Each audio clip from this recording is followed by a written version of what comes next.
Hello students, welcome to our channel JSC self maths. তো আজকে lecture 6-এ আমি চলে এসেছি। আগের ভিডিওগুলো তোমরা যদি না দেখে থাকো অবশ্যই দেখে এসো। আজকে খুব ইম্পর্টেন্ট দুটো থিওরাম নিয়ে আমি আলোচনা করব। তো যার মধ্যে প্রথম থিওরামটা দেখো, intersection of two subspace of a vector space is a subspace of V. মানে কি বলছে, দুটো সাবস্পেস ভেক্টর স্পেসের মধ্যে দুটো সাবস্পেস কি আগের ভিডিওতে পড়ানো আছে, তোমরা অবশ্যই সেটা দেখে এসো।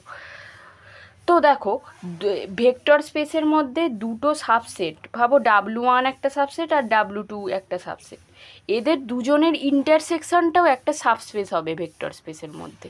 থিওরামটা এটাই বলছে। তো এই থিওরামটা আজকে আমরা প্রমাণ করব, কেয়ারফুলি দেখো।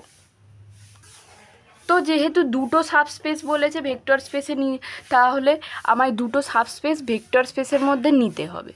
তাহলে লেখো, late W1 and W2 be two subspace of V। এইবার দেখো, আমাকে কি প্রমাণ করতে হবে, আমায় প্রমাণ করতে হবে W1 ইন্টারসেকশন W2 এটা একটা সাবস্পেস। তো দেখব W1 ইন্টারসেকশন W2 যেটা, এটা কিন্তু নন এমটি। কেন নন এমটি? কারণ দেখো, থিটা এমন একটা এলিমেন্ট যেটা W1-এও আছে আর W2-তেও আছে। কেন থিটাটা থাকবে বলো তো?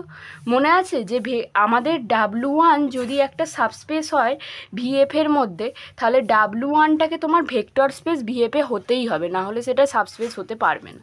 তো যেহেতু ভেক্টর স্পেস W1টাও আর W2টাও, তাহলে সেই ভেক্টর স্পেসের নিয়ম অনুসারে একটা থিটা থাকবে। থিটা মানে কি, একটা আইডেন্টিটি এলিমেন্ট থাকবে, এরও একটা আইডেন্টিটি এলিমেন্ট থাকবে আর এরও একটা আইডেন্টিটি এলিমেন্ট থাকবে।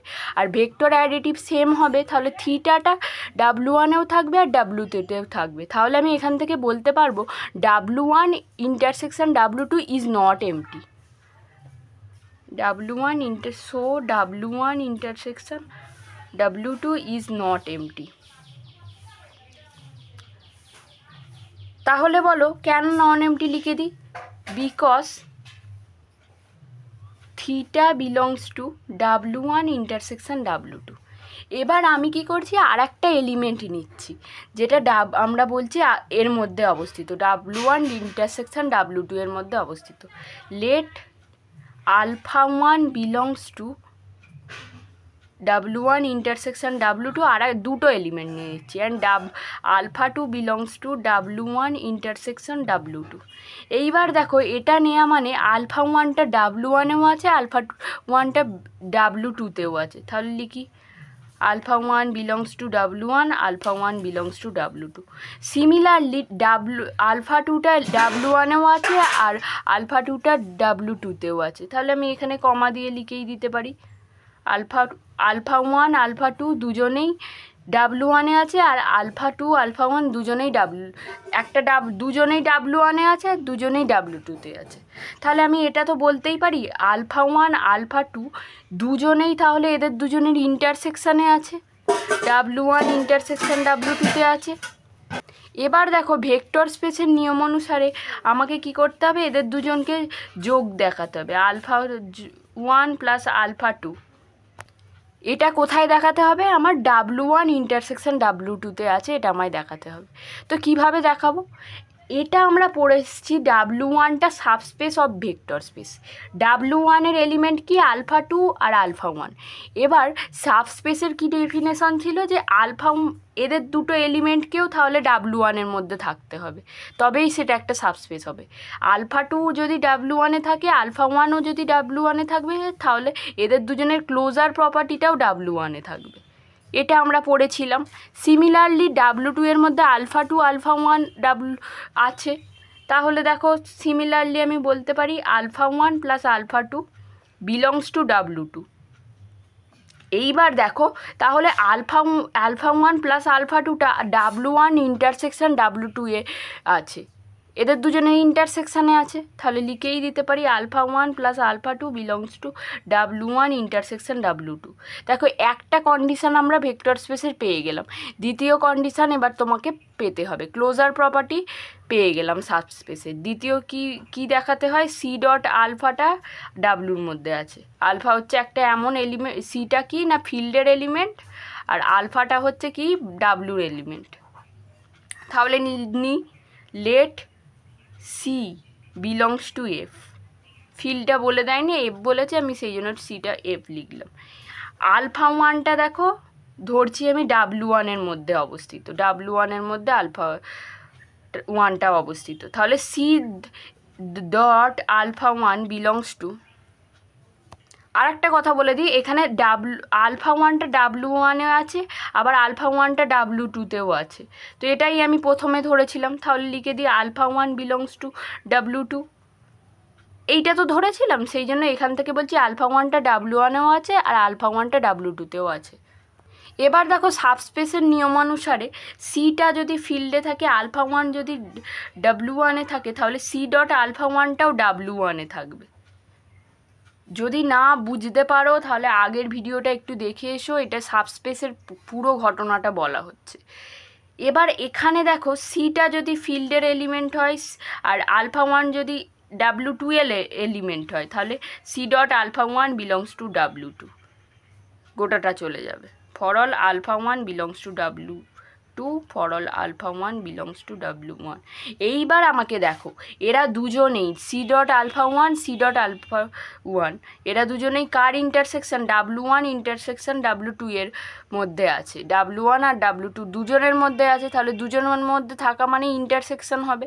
তাহলে অতএব C dot alpha one belongs to W one intersection W two. তাহলে দেখো সাবস্পেসের দুটো প্রপার্টি হোল্ড করে গেল, প্লাসের রেসপেক্টে ক্লোজার প্রপার্টি, ডটের রেসপেক্টে ক্লোজার প্রপার্টি।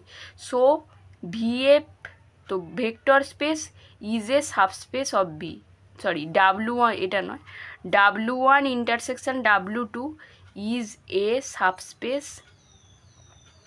Of V. এখান থেকে আমি কি দেখিয়ে দিলাম যে এদের দুজনের ইন্টারসেকশানটা আমার ভেক্টর স্পেসের একটা সাবস্পেস। আশা করছি এটা বুঝতে পেরে গেছো। আমি নেক্সট পরের থিওরামটায় যাচ্ছি। দেখো নেক্সট একটা থিওরাম নয়, আমি নোট হিসাবে বলেছি এটাকে, ইউনিয়ন অফ টু সাবস্পেস। এখানে আমি কি দেখলাম, দেখো দুটো সাবস্পেসের ইন্টারসেকশানটা আমার সাবস্পেস হচ্ছে। এবার আমি দেখব দুটো সাবস্পেসের ইউনিয়নটা কি একটা সাবস্পেস হবে।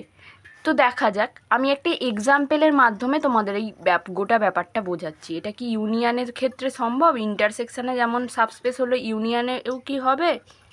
আমি ধরছি এস আর T be two subspace of V, এটা আমি ধরে নিচ্ছি। এসটাকে আমি এভাবে ডিফাইন করছি, X Y Z belongs to R three, যেখানে ওয়াই আর জেডের যে ব্যাপারটা, জেডের ভ্যালুটা হচ্ছে 0, আর টিটাকে আমি এভাবে রিপ্রেজেন্ট করছি, X Y Z belongs to R three, যেখানে এক্স আর জেডটা 0। তাহলে আমি দেখাবো এদের দুজনের ইন্টারসেকশানটা একটা সাবস্পেস হচ্ছে কিনা। আমি তাহলে দেখো ওয়াই জেড 0 বলেছে, লেট এদের মধ্যে এসের একটা এলিমেন্ট নিচ্ছি, 1 0 0 বিলংস টু এস। দেখো ওয়াই আর জেডের টার্মটা 0 0 বলেছে, তাই আমি 0 0 ওয়াই আর জেডের জায়গায় নিয়ে নিয়েছি। এইটা যে কোনো রিয়েল নাম্বার নিতে বলেছে। আর এখানে তোমার এক্স ওয়াই জেড এই দেখো, হ্যাঁ একটা জিনিস বলে দিই, আর থ্রি মানে কি জানো তো, কোঅর্ডিনেটটা মানে আর ক্রস আর, কার্টেসিয়ান প্রোডাক্ট তোমরা পড়েছিলে, সেই ব্যাপারটাই এখানে আর থ্রি মানে ওটা। তো 1 0 0, এখানের মধ্যে আবার ওয়াইয়ের ভ্যালুটা কিছু বলেনি, এক্সের ভ্যালুটা 0 বলে দিয়েছি, ওয়াইয়ের ভ্যালুটা আমি সামথিং 1 ধরে নিচ্ছি, আর জেডের ভ্যালুটা 0। এটা কিসে আছে? টিতে আছে। এবার আমি কি বলছি, 1 0 0টা আছে এস ইউনিয়ন টিতে, এসে আছে, এসে থাকা মানে এস ইউনিয়ন টিতে। ইউনিয়নের বিষয় যদি তোমাদের না ক্লিয়ার হয়ে থাকে, 11 12-এর সেটটা একবার পড়ে নেবে, আর আমিও ভিডিও করব আস্তে আস্তে। যাই হোক, 0 1 0 এইটা কোথায় আছে? এস ইউনিয়ন টি, এদের মধ্যে আছে। এস ইউনিয়ন টি এর মধ্যে 0 1 0টা আছে। টিতে যেহেতু আছে তাহলে এস ইউনিয়ন টিতেও থাকবে। এবার আমি দেখাবো, এবার সাবস্পেসের নিয়ম অনুসারে এদের দুজনের যোগফলটা দেখাতে হবে। এস ইউনিয়ন টিতে আছে, তাহলে করো 1 0 0 প্লাস 0 1 0, এদের যোগফল কি হচ্ছে? 1 1 0। এইবার এটা কি এস ইউনিয়ন টিতে আছে বলো তো? কিছুতেই নেই। এসটা দেখো, এস এর একটা এলিমেন্ট 1 0 0 টাইপের, আর টি এর একটা এলিমেন্ট 0 1 0। হয় এই দুটো জিরো হতে হতো, হয় এই দুটো জিরো হতে হতো, না হলে এই দুটো জিরো টার্ম জিরো হতে হতো। কিন্তু এখানে দুটো ওয়ানের টার্ম চলে এসছে, একটা মাত্র জিরো, তাহলে এটা এর সাবস্পেস নয়। So S union T is not subspace of V. আশা করছি বুঝতে পেরেছো। আজকের জন্য এইটুকুই। পরের ভিডিওতে আমি বলবো কোন কোন ক্ষেত্রে ইউনিয়ন অফ টু সাবস্পেসও একটা সাবস্পেস হবে। আজকের জন্য এতটাই। দেখা হবে পরের ভিডিওতে। যদি কোনো রকম কোনো ডাউট থাকে অবশ্যই আমাকে তোমরা কমেন্টে বলবে, আমি সেটা আরও ক্লিয়ার করে দেওয়ার চেষ্টা করব।